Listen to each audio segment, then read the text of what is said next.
Baik, kita ingin bincangkan berkaitan dengan PRN Negeri Melaka yang berakhir semalam yang menyaksikan kemenangan majoriti 2/3 buat Barisan Nasional, dan kami mahu bersama dengan Farid Khalid iaitu Esko Majlis Belia Malaysia untuk melihat kemenangan Barisan Nasional dan apakah naratif serta harapan anak muda bersama-sama dengan kemenangan tersebut, dan mungkin juga apa sebenarnya yang boleh ditawarkan oleh Barisan Nasional kepada anak muda dalam kehadapan untuk kita lihat bagaimana sebenarnya strategi dan juga peranan yang boleh dimainkan oleh anak muda dalam membangunkan negara. Kami bersama dengan Farid Khalid ketika ini. Farid, adakah anda telah bersedia? Bersedia, terima kasih. Farid, pertama sekali kita nak lihat kemenangan besar PBN di PRN Melaka ini. Kita nak fokus dahulu kepada peratusan pengundian. 65% sahaja yang keluar, tidak mencapai sasaran 70% keluar mengundi. Dan analisis politik ada yang berpendapat bahawa ramai anak muda kurang dilihat untuk melakukan pengundian itu pada PRN Negeri Melaka kerana isu-isu yang dimainkan tidak orang kata memenangi hati pengundi muda, tidak benar-benar membuatkan mereka mahu turun ke Melaka untuk mengundi di Melaka itu. Jadi adakah ini sebenarnya apa sebenarnya isu-isu yang memainkan peratusan mengundi berkurang sebenarnya pada PRN Melaka sebenarnya? Terima kasih Eswar Wani. Bagi pihak Majlis Belia Malaysia, saya mengucapkan terima kasih sebab mengalu-alukan pandangan daripada Majlis Belia Malaysia sebagai bandar induk terbesar dalam di bawah Akta Pertubuhan Belia. Pertamanya, ya betul, kita semua agak tertunggu-tunggu ya. Apa agaknya alasan kurangnya peratusan mengundi keluar. Tapi saya percaya ini adalah satu rahsia terbuka bahawa ramai sebenarnya yang tidak bersedia pun untuk menghadapi PRN ketiga ini.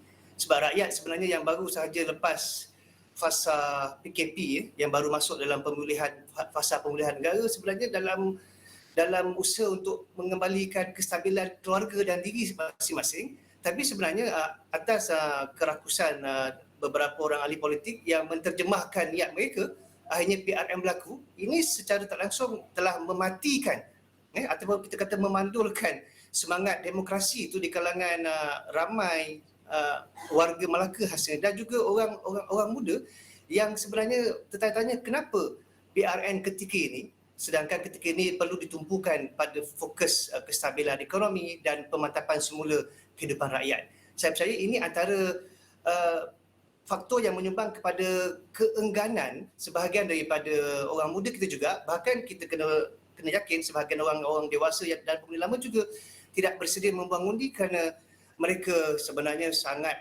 terperanjat PRN berlaku dalam keadaan yang sepatutnya kestabilan diutamakan. Itu respon awal saya.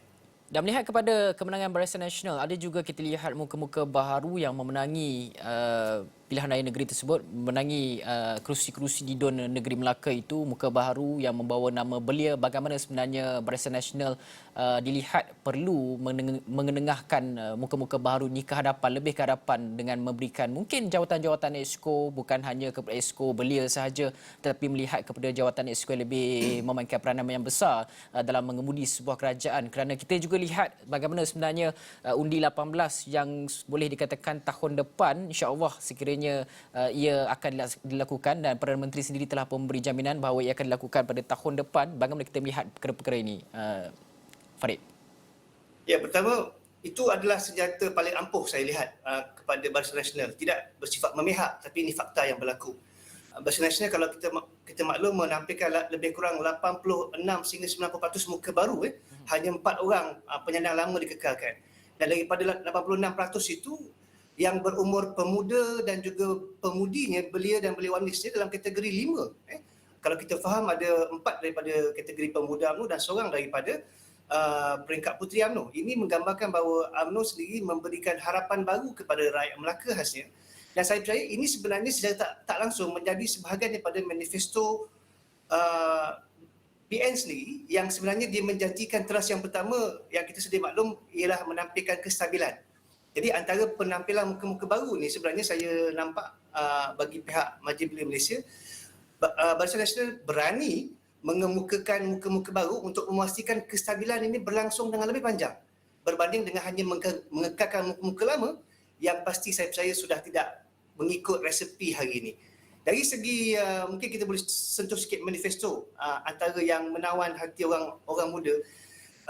Saudara mungkin perasan ini mungkin secara bergurau pun ya juga, tapi secara realitinya kena dilihat ya bahawa hanya Barisan Nasional sahaja yang menggunakan perkataan manifesto itu sebagai aku janjinya dalam pembangunan pilihan raya di Melaka. Sedangkan PH sendiri sudah tidak lagi menggunakan manifesto, mungkin mereka terimbau kenangan PRU yang ke-14 menggunakan manifesto tapi tak dapat ditunaikan. Akhirnya sekarang mereka menggunakan pelan tindakan untuk Melaka. Dan saya percaya Perikatan Nasional juga tidak bersedia menggunakan perkataan manifesto, mereka pula menggunakan ikrar untuk Melaka. Jadi kalau nak dinyatakan manifesto yang jelas, saya percaya penggunaan perkataan itu sendiri pun sebenarnya boleh menawan hati orang ramai, sebab manifesto yang kita yakini adalah satu janji dan juga aku janji kepada satu pilihan raya. Dan sekali lagi, BN nampaknya yakin dengan perkataan manifesto dan kita tunggu apa yang bakal mereka realisasikan kemudian. Dan selepas kemenangan Barisan Nasional, Presiden UMNO Datuk Seri Ahmad Zahid Hamidi dan juga Pengerusi Barisan Nasional, beliau telah menyatakan bahawa BN akan memperkenalkan enakmen anti lompat parti dan meminda undang-undang yang berkaitan dengannya untuk tangani isu lompat parti. Dan dalam masa yang sama juga ini akan beliau juga menyatakan bahawa ini untuk memastikan jangka hayat Dua Melaka kekal untuk tempoh sekurang-kurangnya 4 tahun, dan memperkenalkan tanda kelola Majlis Mesyuarat Kerajaan Negeri, kemudian memperkenalkan amalan undi percaya dan konstruktif, Word of Confidence, dan banyak lagi lah yang dipertaruhkan akan dilakukan oleh Kerajaan Barisan Nasional di Melaka. Bagaimana sebenarnya ini satu tawaran untuk kita lihat kestabilan politik yang berpanjangan dan juga boleh diterjemahkan pada peringkat nasional? Majlis Belia Malaysia juga sangat tertarik dengan tawaran yang dibuat oleh Presiden UMNO yang juga pengurusi Barisan Nasional ini. Sebab pertamanya semua pun tahu ketidakstabilan lah yang menyebabkan PRN Melaka terpaksa dibuat. Apabila 4 orang wakil rakyat menarik diri daripada kerajaan yang sebelum ini menyebabkan kerajaan tersebut tumbang. Ini maksudnya ketidakstabilan menyebabkan rakyat susah. Itu yang saya sebutkan di awal tadi, antara protes sebahagian besar masyarakat Melaka yang tak turun sebab mereka tak nampak keperluan PRN sekarang, tapi disebabkan oleh niat-niat pihak tertentu, satu negeri terpaksa bersusah payah melangsungkan pilihan raya negeri. Jadi soal yang pertama adalah soal kestabilan yang saya sebutkan tadi. Itulah antara manifesto utama, teras yang pertama kepada Melaka yang ditawarkan oleh Barisan Nasional. Mereka menawarkan kestabilan politik dan pengamalan untuk satu enactment anti lompat parti ini, saya percaya adalah suara semua pihak. Bukan suara BN sahaja, saya pun sangat percaya sebelum daripada ini pun PH pernah menyuarakan, cuma malangnya bila mereka berkuasa mereka tak laksanakan. Di bawah PN juga sendiri ketika mereka menjadi Perdana Menteri menguasai tampuk, mereka juga tak ada inisiatif mewujudkan konsep kestabilan ni. Dan nampaknya di sini Barisan Nasional mencuri peluang dan kena pada masanya memang orang dah tak sanggup lagi untuk 2-3 bulan, 4-5 bulan tukar ketua menteri, 5-6 bulan tukar menteri besar. Seperti kita lihat di negeri Johor sini, dah masuk penggal ini 3 orang menteri besar. Di mana kestabilannya? Jadi saya sangat percaya Majlis Belia Malaysia pun sangat menyokong